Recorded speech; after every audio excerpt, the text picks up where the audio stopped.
on ABC TV and ABC iView.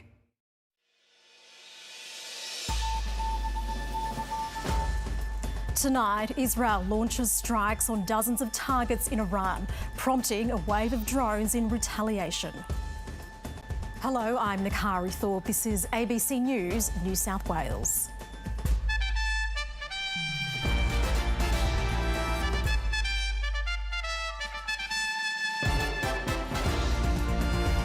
One man miraculously walks away from a plane crash in Western India, which killed more than 241 people.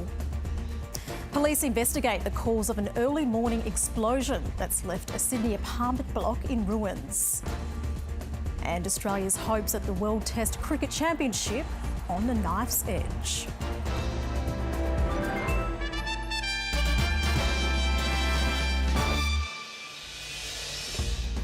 Iran has attacked Israel with drones in response to waves of Israeli airstrikes on its nuclear facilities. The strikes came hours after the White House said an Israeli attack would not be imminent. Iran's supreme leader has confirmed that a number of senior officials have been killed. The targeted attack comes after the international nuclear watchdog ruled Iran had breached its obligations around non-proliferation. After weeks of threats, explosions across Iran. Israel striking what it says were dozens of Iranian military and nuclear sites, as well as key officials and scientists. In Jerusalem, air raid sirens sounded, a state of emergency declared as Israel braced for retaliation. We anticipate widespread alerts. It's crucial that you take shelter. Prime Minister Benjamin Netanyahu says this Operation Rising Lion was preemptive and necessary. In recent years, Iran has produced enough highly enriched uranium for 9 atom bombs. This is a clear and present danger to Israel's very survival. Israel says the strikes hit facilities linked to uranium enrichment, weaponization and ballistic missiles. It also suggested the operation had backing from Washington, an idea quickly dismissed by Secretary of State Marco Rubio, who said Israel took unilateral action and Iran should not target US interests or personnel. Just hours earlier, President Donald Trump had been asked about the partial withdrawal of US personnel from embassies in the region. Mr. President, how imminent is an Israeli strike on Iran? Well, I don't want to say imminent, but it looks like it's something that could very well happen. But the White House had been warning against escalation, and negotiations with Iran over a nuclear deal were set to continue this weekend. Daybreak in Iran revealed destruction in residential areas. This building where we live blew up. I don't know if they hit it with a missile or what. Iranian state media reported 2 senior nuclear scientists had been killed, as well as the head of the Islamic Revolutionary Guard Corps and the armed forces. Smoke rose over the Natanz uranium enrichment facility, the IAEA saying it had contacted Iranian authorities about radiation levels. Iran's supreme leader has promised severe punishment, saying Iran is left with no choice but to respond. Well, let's bring in Middle East correspondent Eric Torchek, who is in Jerusalem. Eric, Iran's supreme leader has vowed severe punishment. What might that look like? So far, Nakari, Iran has launched 100 drones, explosive drones, towards Israel. And normally in the past, those waves of drones have been timed to coincide with the launch of ballistic missiles. But so far, there have been a number of interceptions. The Jordanian Air Force has reportedly intercepted drones over its airspace, and Israeli reporting says that Israeli jets have been intercepting the drones over Syrian and Saudi Arabian airspace. The local media here is saying not all of the drones have been intercepted, but the Israeli military is saying the situation is under control and people have been told they don't have to remain near shelters at this time. But this is just the first thing that Iran has done. It has many other options. The question is, to what extent has Iran's ballistic missile capability been affected by these strikes? Israel says it has struck ballistic missile launchers as well as other facilities, and it's also taken out the most senior members of Iran's military command, including the head of the Iranian Revolutionary Guard Corps and the Chief of Staff of the Iranian Armed Forces. But Iran's other options could include the use of its proxy groups, the ones that it supports, such as the Houthis in Yemen, the Shia militias in Iraq, and Hezbollah in Yemen, in Lebanon. They still have some missile launch capabilities. All of those have been diminished somewhat by Israeli strikes in recent months, but, you know, they could still cause damage, and Iran could do that in coordination with its own missile capabilities. So Iran still has options. The question is when and how it will use them. Eric Torczyk in Jerusalem, thank you. Well, the federal government has upgraded its travel advice for Israel in the wake of the strikes, warning Australians not to go there.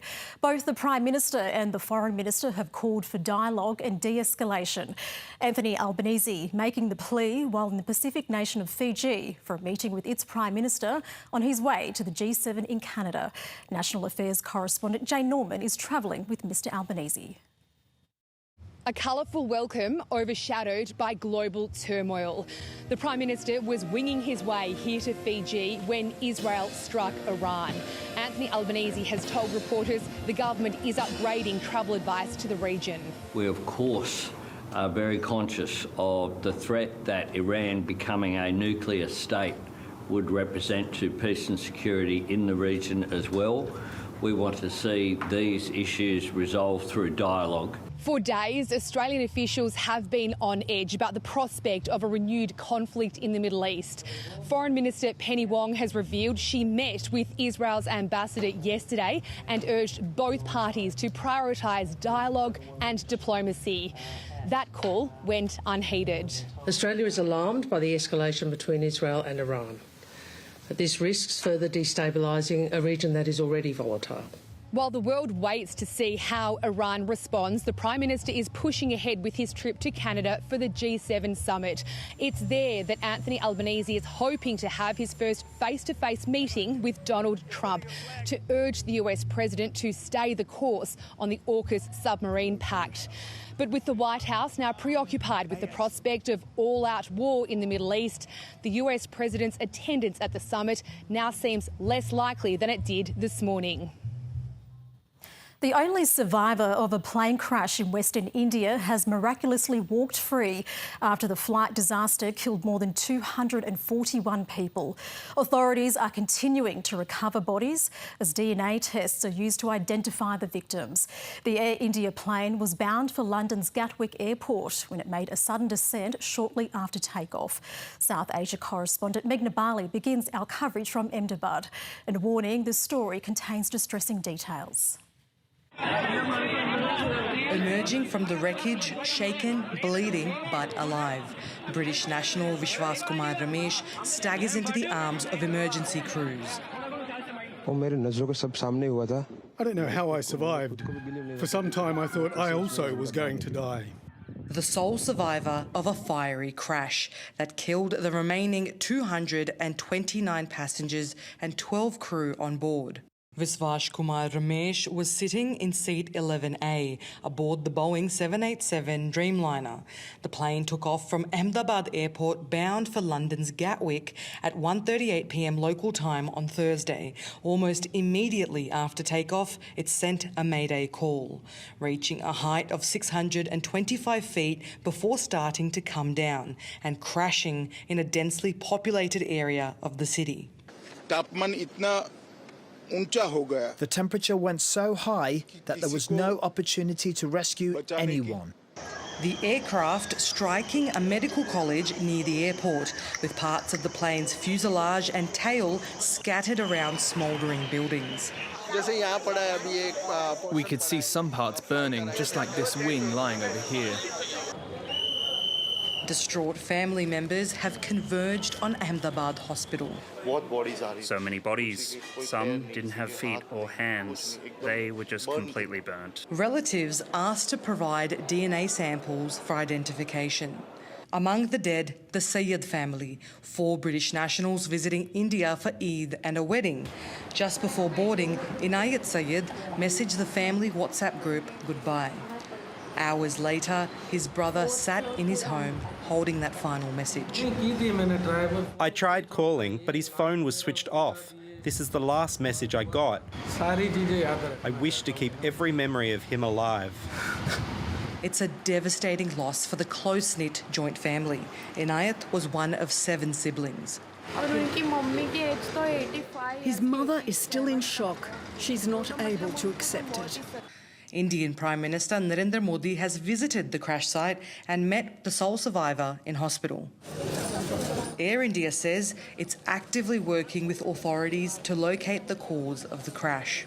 The investigations will take time, but anything we can do now, we are doing. Rescue teams continue to comb through the wreckage as a country searches for answers. Well, let's bring in South Asia correspondent Meghna Bali now. Meghna, an enormous job ahead for investigators.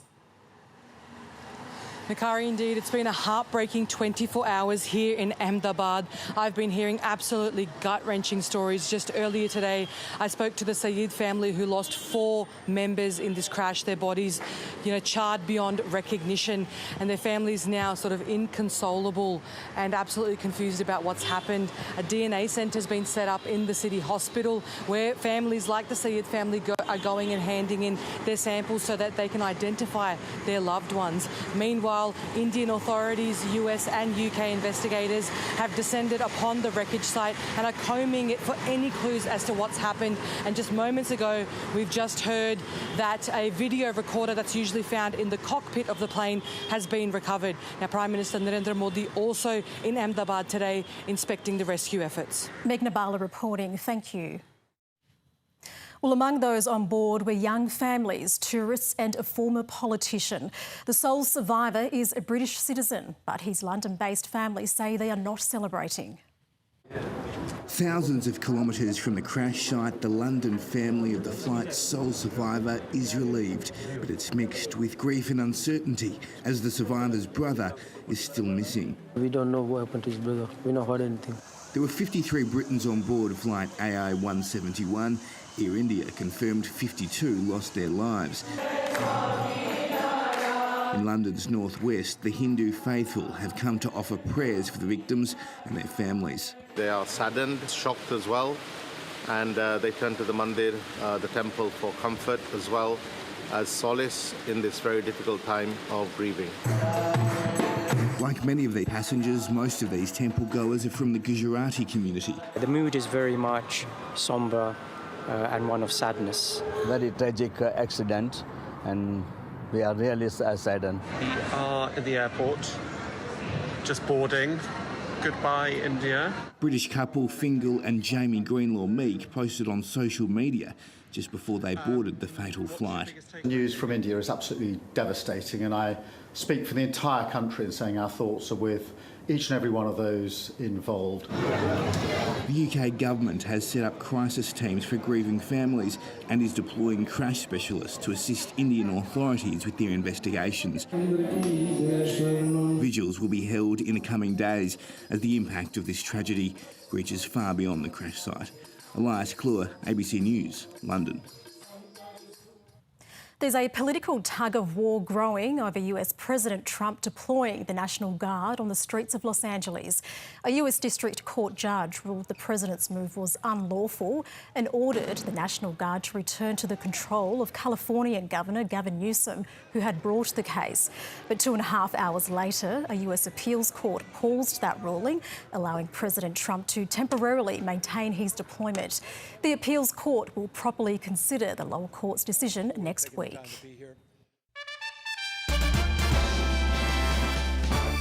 The long-running pay dispute that's battered Sydney's train network is a step closer to being resolved following a ruling from the industrial umpire. The unions and the New South Wales government struck an in-principle agreement last fortnight that would see workers receive a 12% pay rise over 3 years in addition to back pay. But the Electrical Trades Union prevented a vote being put to members in the hope it could make some changes. The union says it will now put the offer to rail workers in a vote after the matter was adjudicated before the Fair Work Commission. An apartment complex in Western Sydney has been left in ruins after an explosion blew through the building's exterior. 2 men were taken to hospital with injuries, while other residents have been forced to find different accommodation. An early morning explosion blew through the walls of these Lidcombe apartments. I was having a cup of coffee and then I heard 2 loud bangs. And then I thought it was an earthquake going on somewhere. Could you point to me whereabouts you live? Just here. It's left Rita's kitchen in ruins. We just came on the balcony side and This is on the other side, and we just take the help of the railing and we came down. The force of the blast sealed her front door shut. You clambered down the railing. Yeah, because all the water is on the floor, so yeah, we just came down from the balcony. A man in his 40s suffered burns to his face and hands. One person was taken to hospital by New South Wales Ambulance in a serious condition. I can confirm that that person is at Westmead Hospital and is speaking with our detectives from Auburn and is conscious and breathing. Another male in his 60s was taken to Auburn Hospital for smoke inhalation. Structural engineers have been assessing the complex's overall stability, but it's still unclear when exactly residents will be able to return home. In the beginning, I thought it was just like the trains that are carrying cargo, but then I heard it again. So I ran into my mum's room, which is facing where that explosion happened, and I saw there was a hole. All the bricks were down and exploded, and the gas was like leaking, like sound making. All the gas was leaking, and everyone was like shouting, "Let's go out, out, out." Police are still investigating the cause of the explosion. Digby Worthmoller, ABC News, Sydney. It's been revealed 3 men accused of shooting at the Western Sydney home of an alleged crime figure conducted surveillance on the house for several days prior to the attack. The 3 men allegedly fired at least 9 shots at the Maryland's home of Ali Al-Mubayed. Court documents allege Jimmy Abdurrahim, Asim Fagouf and Mustafa Musa missed their intended target by just 4 minutes. Mr Al-Mubayed is accused by police of links to the Alameddine crime family. The 3 men were arrested shortly after fleeing the scene and torching their getaway car, and now stand accused of planning the shooting and intent to cause grievous bodily harm. They didn't apply for bail when their cases were heard in court today. These are matters that are only allegations at the moment. There are time and place for when the brief comes out and when real evidence comes, and at that point, when we will be ready. A Sydney preacher accused of giving racist sermons about Jews has argued Australia's racial discrimination laws infringe upon religious freedom on the final day of a civil trial. Islamic teacher Wissam Haddad is being sued over a series of speeches in late 2023 in which he allegedly portrayed Jews as wicked and scheming and descendants of apes and pigs. Mr Haddad denies breaching racial discrimination legislation and says his comments have been taken out of context. But he argued if his language was ruled to be unlawful, then the legislation is invalid as it breaches the Constitution. Peter Wertheim is bringing the case on behalf of Australia's peak Jewish body and wants the court to ban Mr Haddad from making similar comments in public again. Will you stick to those orders?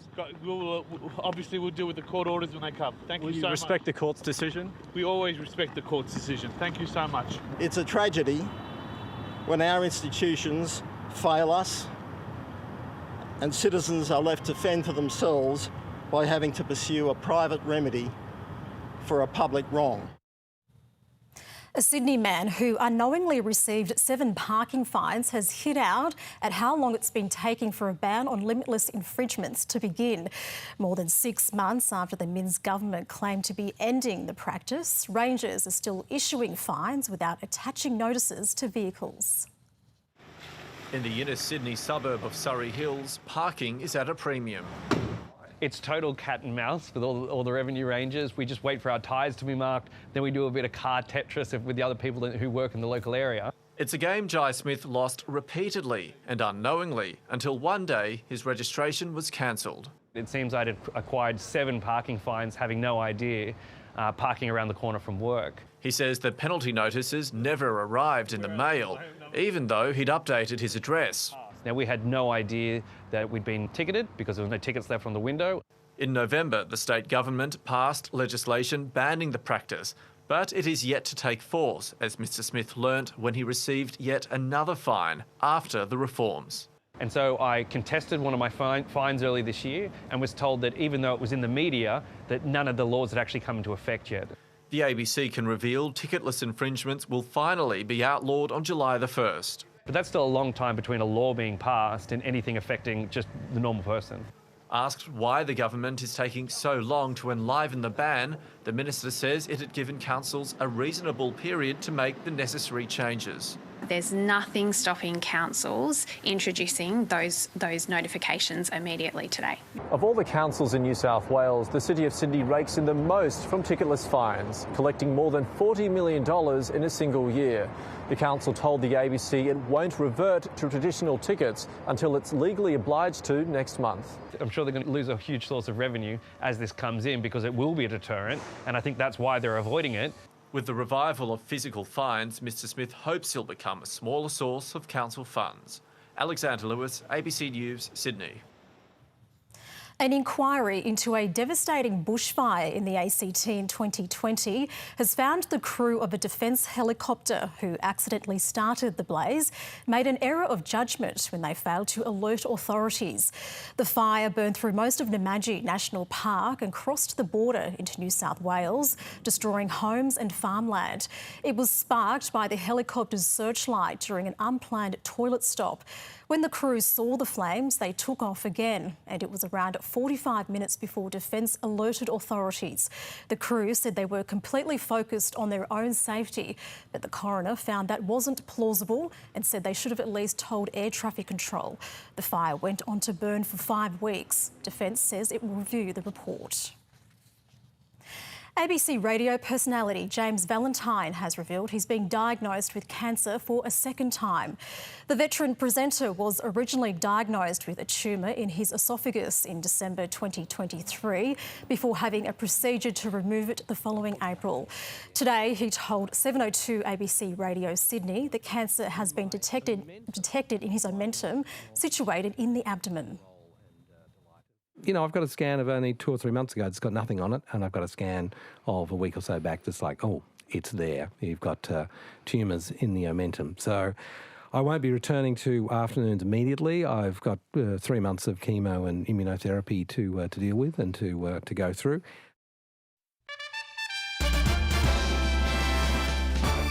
To finance now, and fears of increased conflict in the Middle East have rattled markets. Daniel Ziffer explains.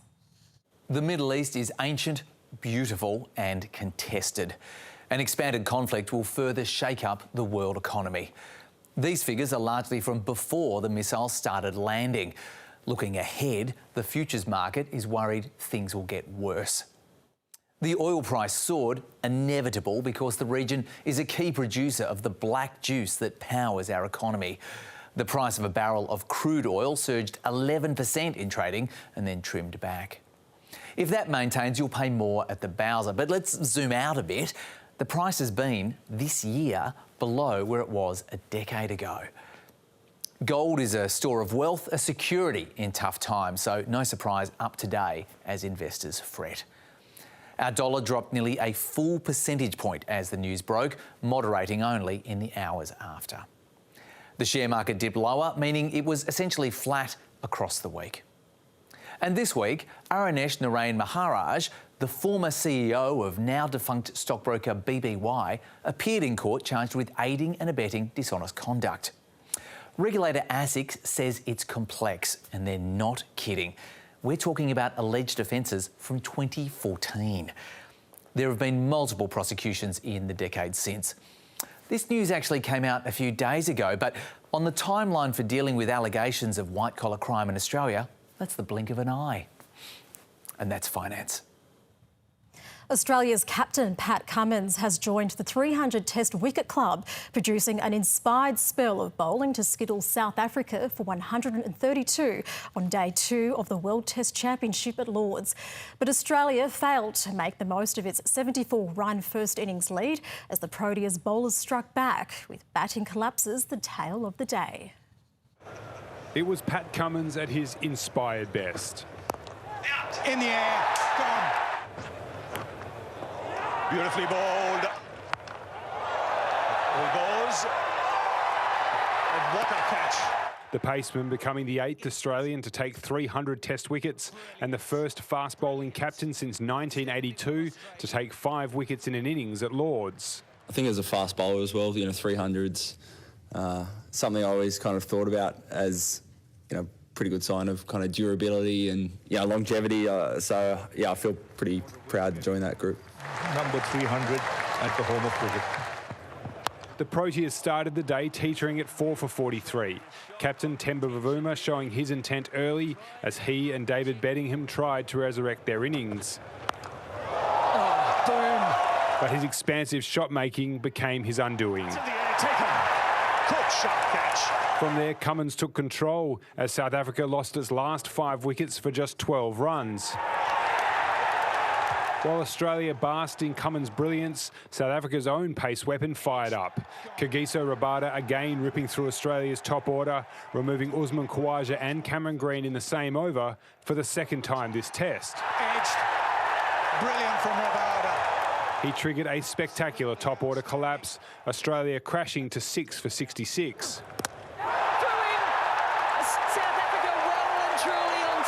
Alex Carey provided some semblance of resistance with a counter-attacking 43.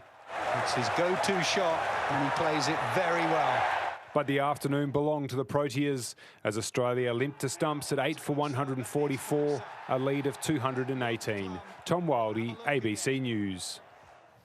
Cronulla has snapped a 2-game losing streak in the NRL with last night's win over St George Illawarra. The Dragons had a 12-point buffer at Shark Park, but they butchered their lead for the third time this season. After the break, the Sharks ran in 4 unanswered tries. Both Braden Trindle and Sione Katoa scored doubles in the 30 points to 18 win. The Sharks have now won 10 straight matches over their local rivals. Let's take a look at the weather now. And Tom, where is our warmer than normal winter? Nakari, it is still coming, but we have shivered through the coldest start to winter in at least 3 years across most of eastern Australia. However, Albury has shivered through its coldest first fortnight of winter in 10 years. And for Canberra, it's been the frostiest in 25 years. But one swallow doesn't make a season. And the latest modelling shows the back half of June, along with July and August, are still likely to be warmer than normal. Now, here is the forecast from June 17th to June 30th. A high chance of temperatures being unusually warm, which means in the top 20% of years. But for now, it's still cold. Southerly winds carried showers onto parts of the coast today and held temperatures below the average. Sydney woke to a low of 9. Maximums then struggled in the southerlies, as much as 3 below average. The airport reached just 15. The city's top was 16, although it felt colder than 12 in the wind. Here is the radar. As expected, those showers are very coastal, and since 9 a.m, 2 millimetres has fallen at Bellambi and Newcastle, although up to 43 millimetres has fallen near Jervis Bay. Last night's minimums were as much as 8 below the average on the north coast, Murwillumbah 2. Lows dipped to -6 on parts of the ranges. Today's maximums were also mostly below average. The Niliquin was trapped under fog and only reached 8. On the satellite, well, there's a fair amount of cloud over the east as another wave of cold air sweeps over the state. However, this high is preventing inland rain.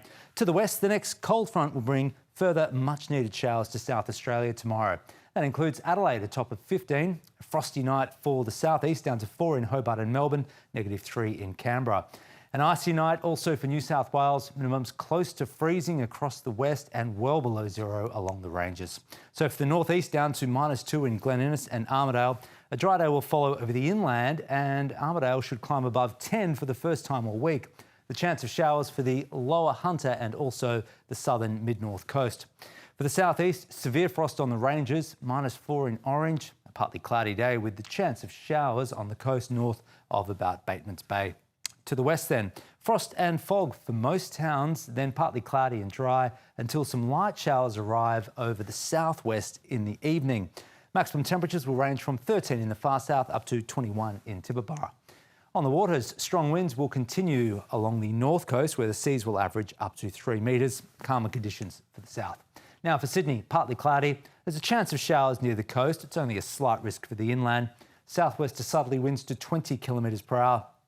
Temperature range 11 to 17 for the city and also Wollongong, 8 to 17 in Parramatta and 2 to 11 in Katoomba. The sun will rise at 6:57 and ahead. Only the slight risk of a shower on Sunday, highs of 18 to 19. The next week is looking sunny with cold nights and highs ranging from 17 to 19 degrees. Nakari. Thanks, Tom. Well, that's all from ABC News. Thanks so much for your company. Good night.